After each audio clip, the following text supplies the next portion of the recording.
will now, move on to invite our rector for the university updates, Dr. James Debbie. He will try to, place this whole efforts, his efforts, how they, consolidate our academics. Over to you, Dr. Debbie. Right, thank you very much. I hope that you can hear me. I have unmuted. Are you able to see me and hear me? Yes, sir. Yes, okay, all right. Mine is more a general, a more general kind of presentation right here. This will be my last time. We've had a last academic council and the last time with faculty here. And I have to say that when I heard the new people being introduced, I thought, I'm really going to miss this. We have wonderful people, a wonderful community of faculty, and wonderful resources and leadership, and an excellent program that's been put together here by the CLT, and the preparation for the fall. And so it's a wonderful community that I'm going to miss. What I'm going to do is look back over the bigger picture of who we are and what we are and what we are about, to remind us of that as we then come into working at the rest, for the next 2 days on the whole area of blended learning. This blended teaching, blended learning will be more difficult. And yet it seems, or it appears, that this is our lot and that we will need to be doing this in order to be effective. And so what is it that we're aiming at? And remind us again as we look at that. Now, as is customary, I would like to begin with a joke in order to lighten things up. It's a little difficult to tell a joke when I don't see any faces and people who can laugh, but I'm going to try it anyway. It was a university graduate. He was a business graduate, and he went out to try and find a job. And lo and behold, in his town, he was able to locate a job, and it was in a large hardware store, but that it was family owned. It was not a chain, but it was a family owned hardware store.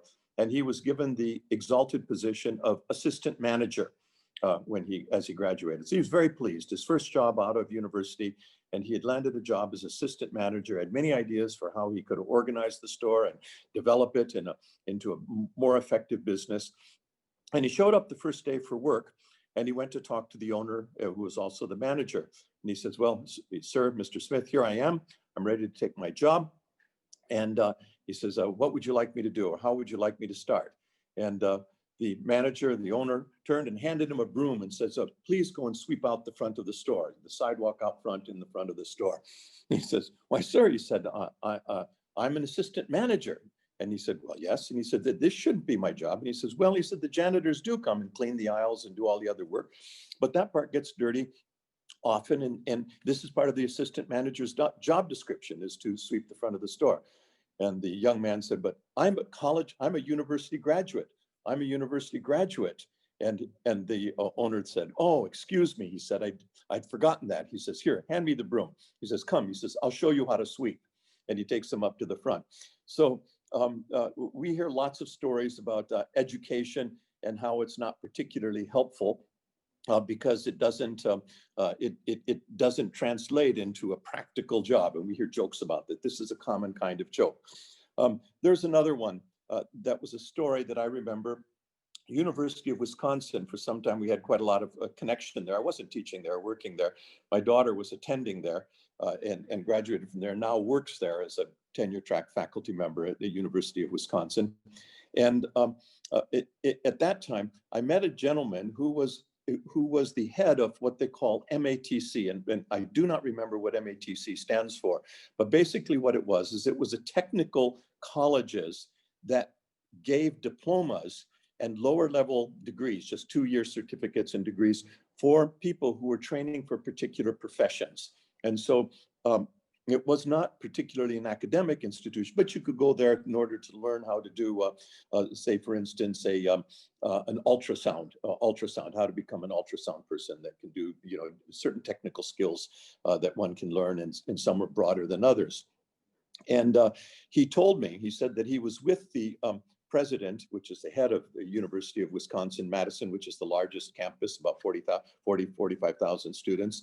And he told him, he says, he said, the largest clientele that we have in MATC, you know where they come from? And he says, where? He says, from University of Wisconsin. He says about 60% of our students at MATC are actually graduates of University of Wisconsin.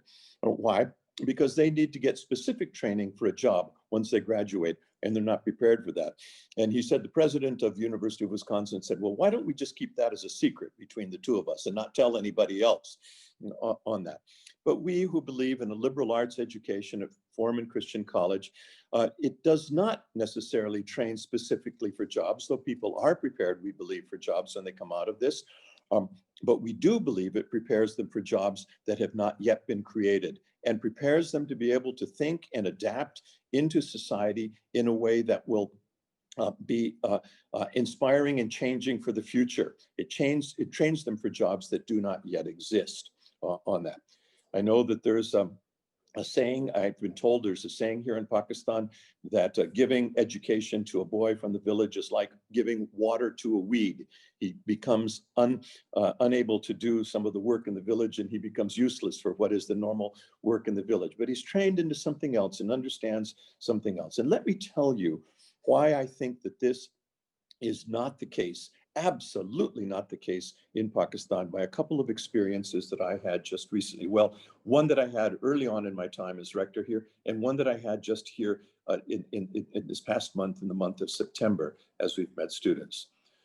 When we came here, I've been very interested in the northern areas of Pakistan, and I went with my wife to the northern areas, and we went up to in a Jeep to this out of the way place, and there was a tiny little school there, and we met some of the school boys, and there was the alpha male with an unwashed face and his 7 or 8 friends. He has his arms around his pals, and he posed for a picture for us, and very enthusiastic coming out of the school and his future. And then I came into the town of Karimabad, and as a Jeep was going up the path, somebody was chasing after it.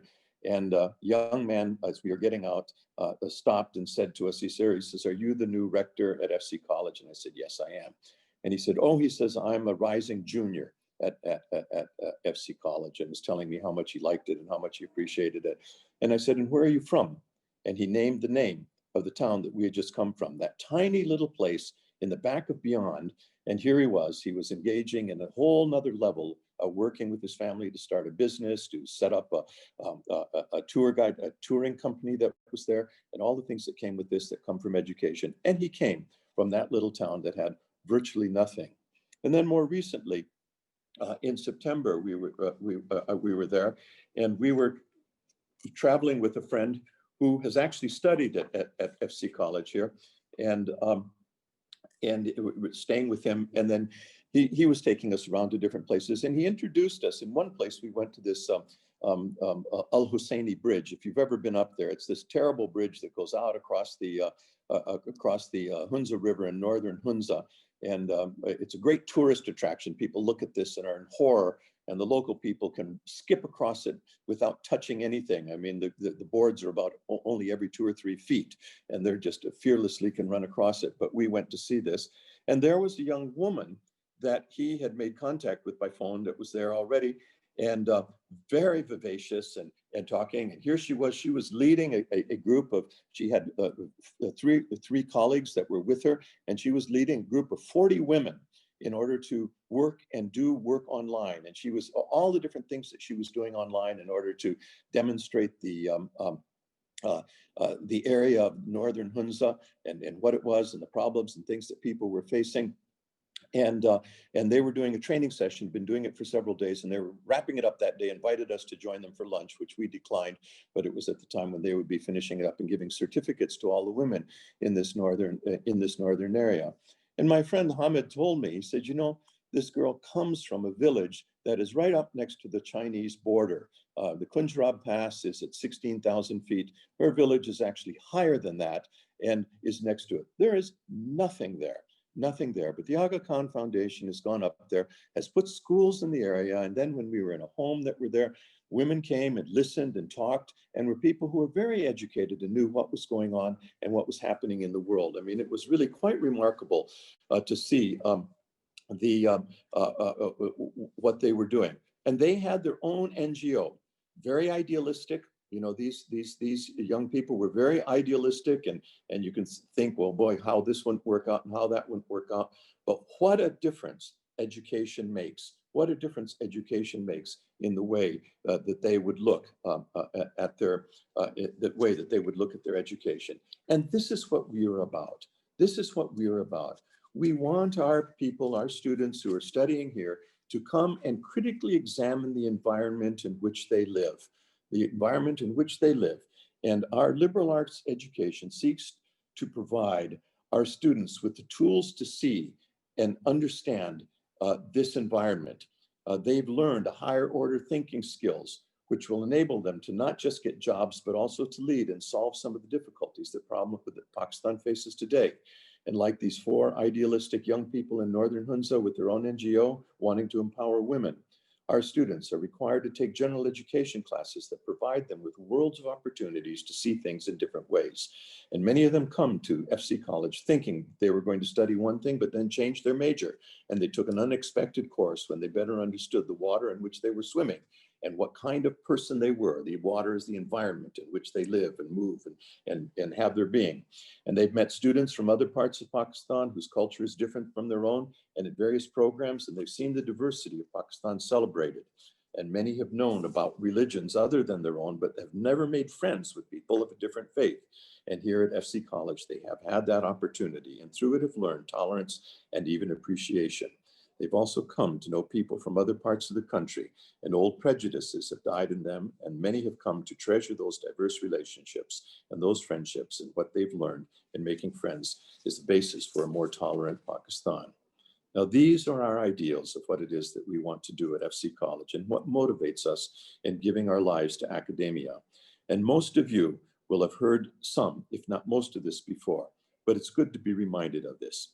And to move from the present to the future, the values and learned behaviors that I've just shared are a lot harder to accomplish through distance learning online. They're much harder to accomplish because so much of that is taught at a distance. Nuance and personal relationships are just not there. And all of the things that go into people learning, our students come, they have disagreements with one another, they have fights, they learn how to resolve their differences rather than through fighting. I mean, this is all of things that we teach and help in the grooming of our students. That can't happen online. And I would like to give a review of where we are now and how far we've come in this past year, and particularly the last 6 months since this Corona-19 virus has hit us. In the beginning of this year, we had 8,303 students registered in the fall, and in the spring, it was 8,305. So we were just 2 more students on that. And of those, 3,275 are in intermediate. 468 are in postgraduate, and in professional studies, we had 48 students. We have diplomas and certificates in professional studies. It's one of the things I think that we would be wise to do more of because it helps people get those initial jobs that they need. The general education helps them for the long-term future, then there's specific training for the present and for the immediate future. Now, these numbers I've been taken from, Dr. Trimble introduced the QEC, mentioned that he was the one that began this office. These are the official numbers from the QEC, and I can say for sure that they are wrong. They're never right, but what we do is we take a freeze date, and this year it will be the 2nd of November, and the data is frozen at that time, and then these become our official numbers that we use for the year. Students are added and students drop out, and so things change all the time. They're always changing, but these are the numbers that we use. And I would like to encourage all of us to use the official numbers that come from our QEC. Again and again, I see departments are finding their own ways, trying to come up with numbers and things. And please use the official statistics that we have that are available to us in our university.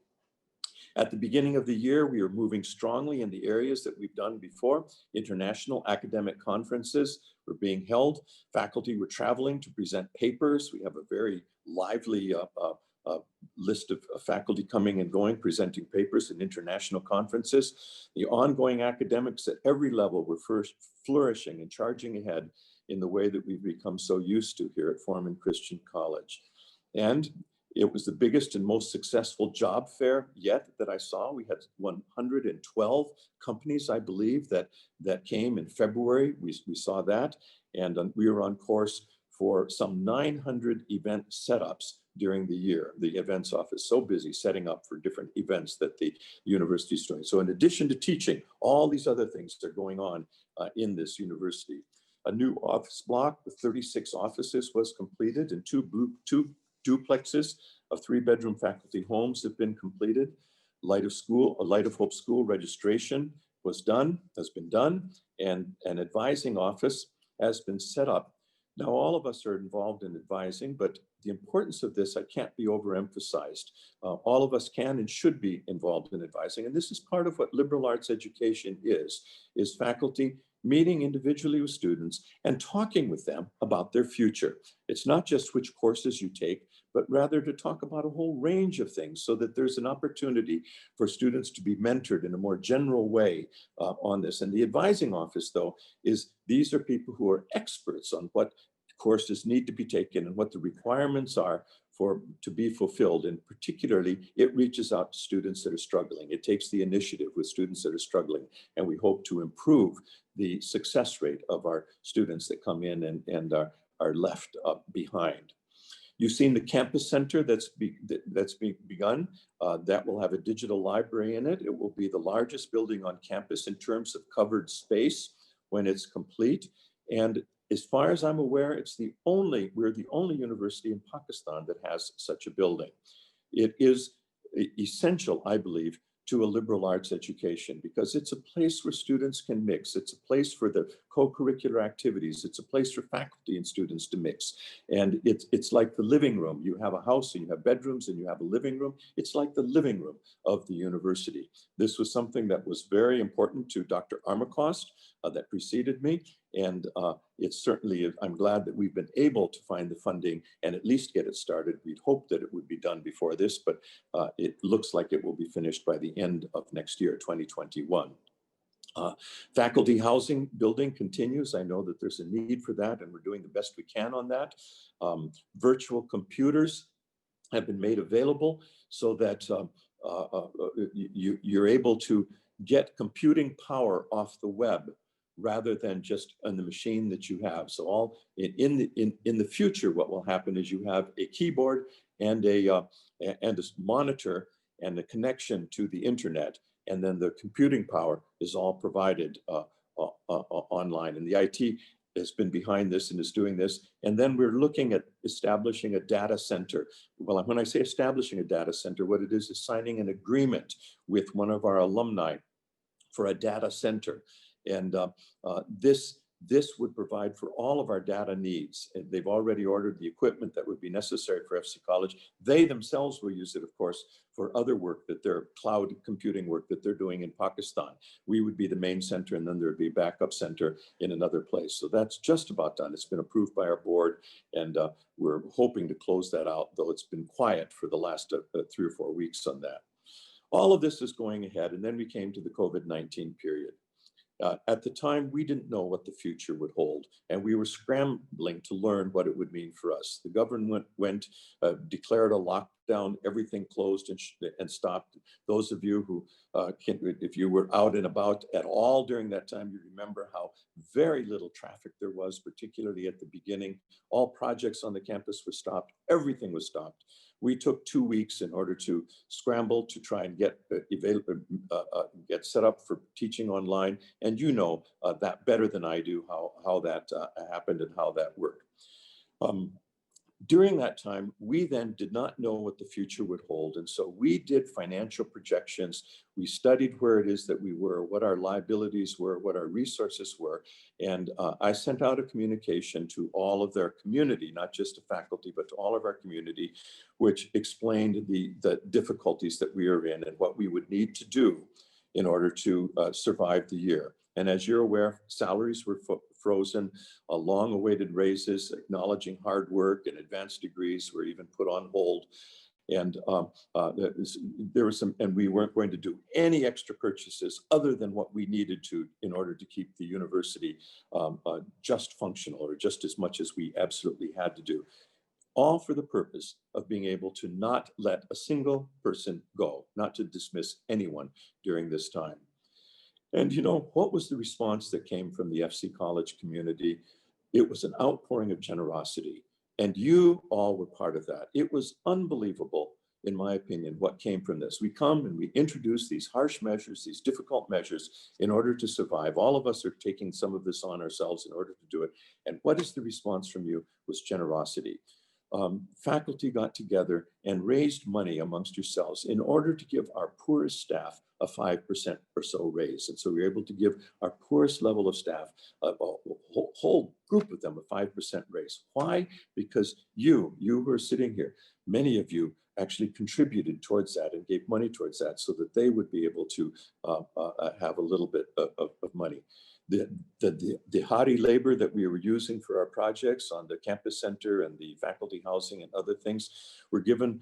The building and works group got together, and those that drew a salary took donations, and they had enough money in order to give a month's supply to some 136 laborers that were working at that time. Dr. Shinho raised money for the families of 200 of our poorest students and coordinated with CARE 4, the former, the big store here in DHA over by the stadium. And they did a distribution for our poor students. And then there were many, many examples of individual generosity. So in the midst of this difficult period, when we had to make difficult decisions, what was the outpouring of our community was generosity. We moved from there in order to go online, and for a while we suffered opposition from our students who were trying to disrupt our online teaching. Just before we were going on, we were inundated with emails that it was an attempt to confuse or to overwhelm our email system, I believe, and our online system in order to protest that they didn't want to go online. You know, when we appear, we will pay, that kind of thing. And that too died out, and we went online and were able to continue the teaching online in that. We wondered if people would be able to pay. We developed 3 different budget scenarios that the board approved because of the uncertainties. And in November, they will confirm which one will be the one that we will actually be following as we see what our admission numbers are and our registration numbers are and where we are. We've already seen a higher default rate, a considerably higher default rate than we've had in the past. Part of it is because we have removed any fines for late payments because we understand the difficulties that people are facing. And so they are waiting much more till the last minute. And I suspect that we will see payments coming in at the time of drop ad, when it's just the last time that people can pay before they get dropped from the rolls if they don't pay. But the dropped out students do owe us some significant amounts of money, but still less than we expected and less than we have planned for. Our summer sessions were actually fairly normal in terms of the numbers and the numbers of classes that were taught, even though all were taught online. And now in the fall, our admissions are fine, and the baccalaureate comes in with strong merit standards. In fact, they're better than last year. And we've actually filled in our baccalaureate now. Intermediate, we're still working on a little bit. We didn't have the sections. People are more interested in one subject rather than another, or one area rather than another. And pre-engineering was not as popular this year as it's been in other years. So we're still filling in there. Now, why has these people come? Why have our students registered? Why are our admissions strong? Why are students coming? Why? Because despite all of our faults, you, the faculty, have delivered, and the administrative support has worked in order to enable our teaching to go on in the spring term. I listened in on the vice chancellor meetings. I stopped attending them, and our registrar, Dr. Nair, for those who's attending on our behalf, for getting the information. But again and again, there's so many universities that are caught absolutely flat-footed. Our IT worked night and day to get us online, and then facilitated our work. More than 100 workstations they set up so people could link into our campus with a VPN, a virtual private network, and log into one of these virtual computers. They can have an old computer at home that doesn't have much to it, but they can log into a virtual computer and be able to do all of their work as if they were sitting on the campus. Problems did emerge, but different. We all found ways around them, and IT helped a lot. And sometimes you faculty had to find ways, the overload of different systems and things that we were facing. We learned different ways of teaching and measuring outcomes. Dr. Mejresh Reza and has her background in training in distance learning and was able to put some things together on that. We learned new terms like synchronous and asynchronous modes. We scrambled to meet the HEC requirements as they seem to be moving toward a kind of online accreditation. If you're going to teach online, you have to have a kind of accreditation and meet certain criteria. And our registrar, Dr. Nair Firdos, was invaluable in helping us keep those standards and meet the requirements, reporting requirements that were given there.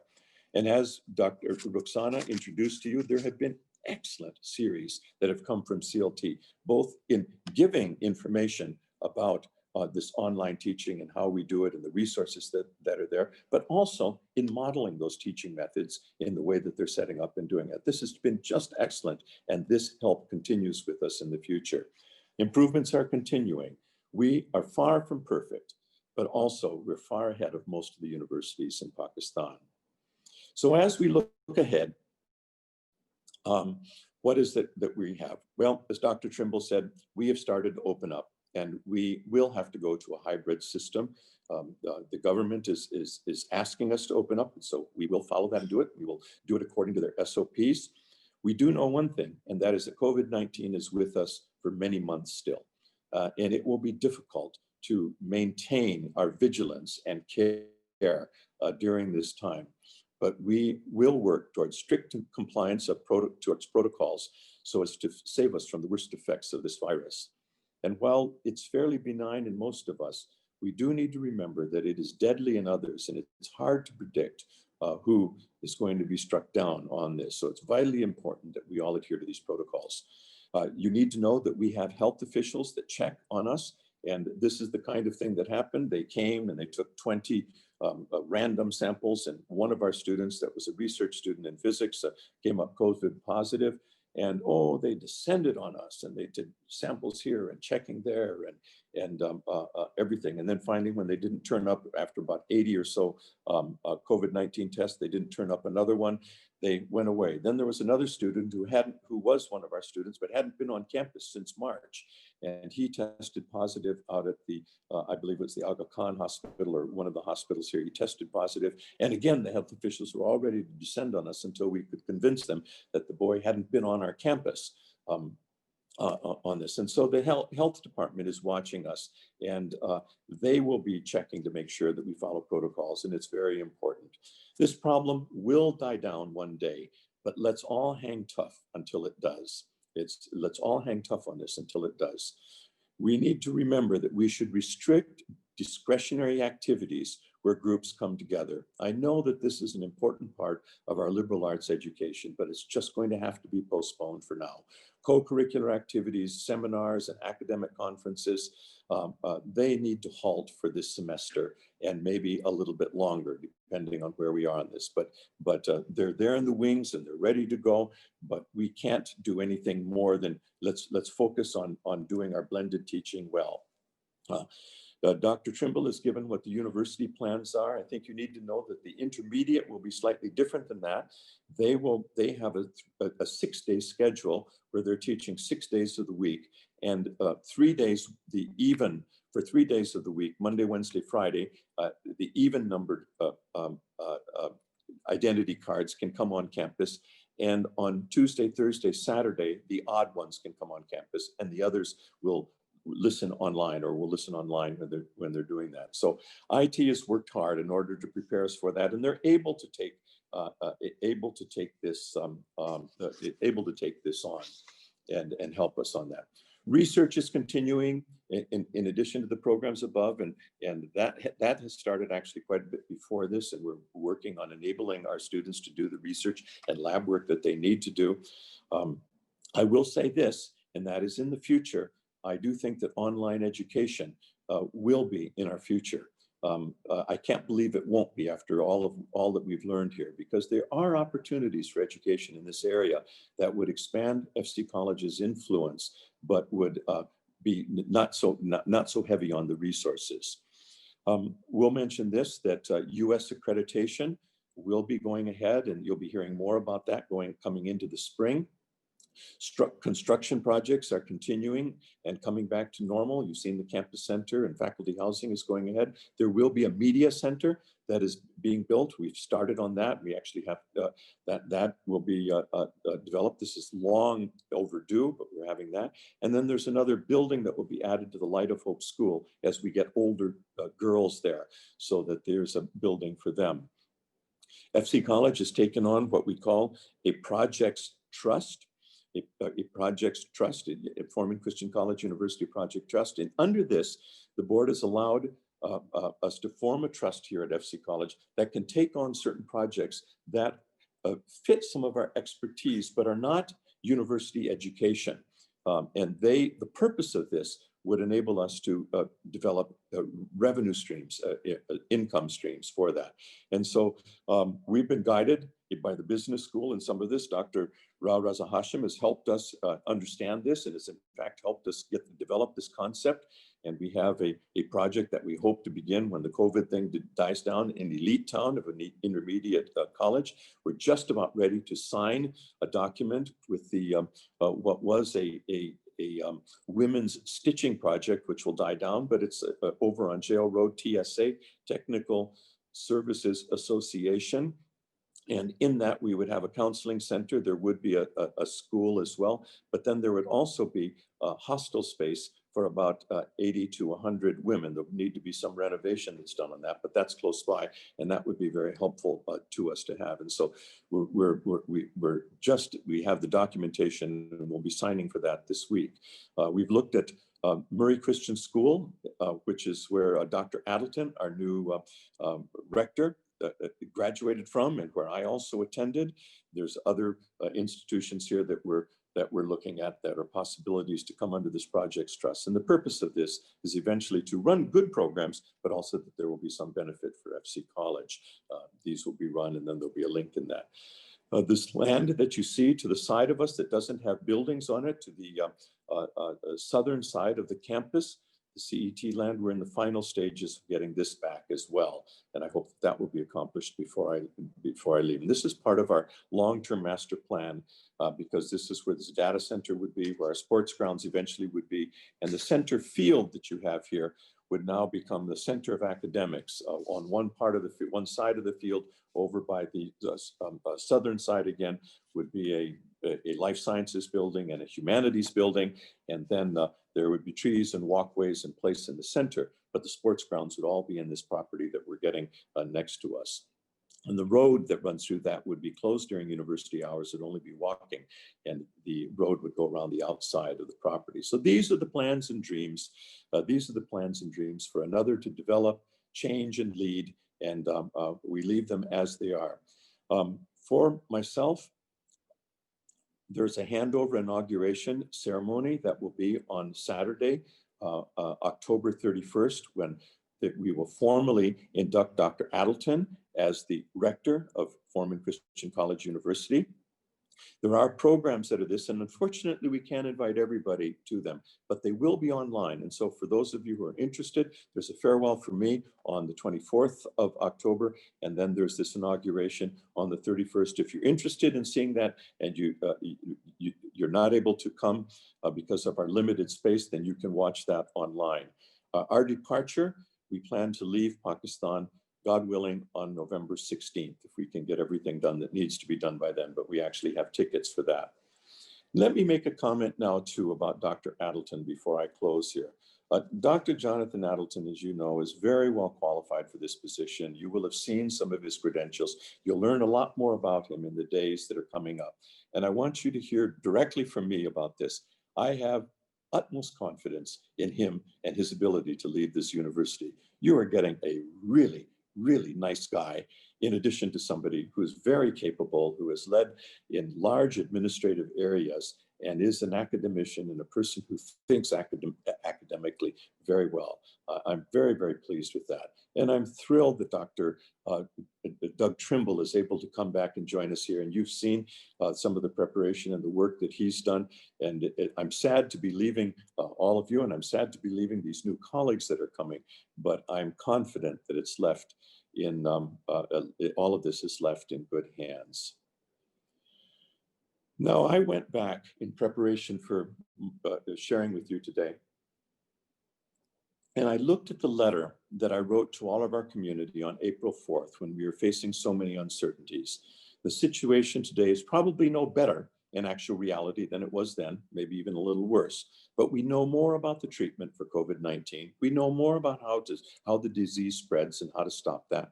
We know more about how to teach and manage academics online when we've been forced to. And when I reread that letter where we announced what we needed to do in order to survive financially, I thought I would like to share with you again the last two paragraphs and read it to remind you of this and then make a couple comments. Here it is. This is a quote. "You are all doing a heroic job in the face of this unsought for and unwanted change. As a university, we are doing things now that we would not have dreamed were possible. Dwell on the positive. Do not take criticism personally. Celebrate new collaborations and online working relationships. Embrace new technology and ways of learning and teaching. And above all, remember that what you do is helping to fight the scourge thrust upon us.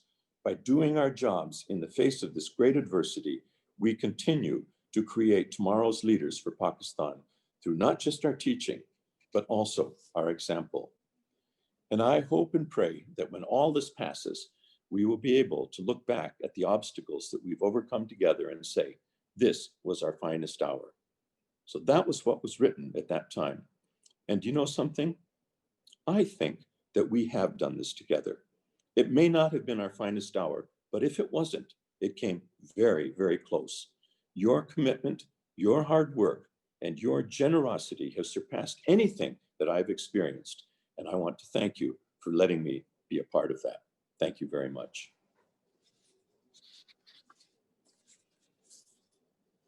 Thank you, Dr. Chabi. Those, the number one for the point that you told us about the updates. We are here, and yet we are so confined in our own spheres. It's great to know what's happening on the campus.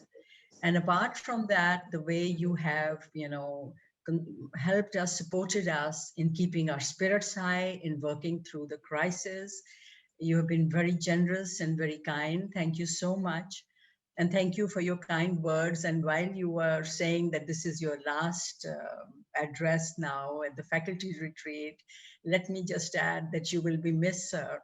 And it's always been a joy seeing you sit in the first seat and sort of encourage me all the while I was conducting the session and being the master of ceremonies and giving me hints here and there how to improve it. So I'll miss you and thank you so much. And it makes us feel proud. The way you have put it were very nice words. I might put them up for reflection. I think I was looking for a reflection at the end of faculty retreat, but your words probably would be very apt reflection to go on the screen at that time. I'll ask you for this. That will make my job easy of looking elsewhere because this says it all. Um, and thank you so much for doing a lot that you have done for FCC. And we understand that it isn't easy to be branded as a quality institute, and it takes a lot of work that has been put into it, not just by the faculty but a lot of us and you in your direction. Thank you so much, Dr. Chabi. Great to Thank you. hear you. Thank you. Thank you. Thank you.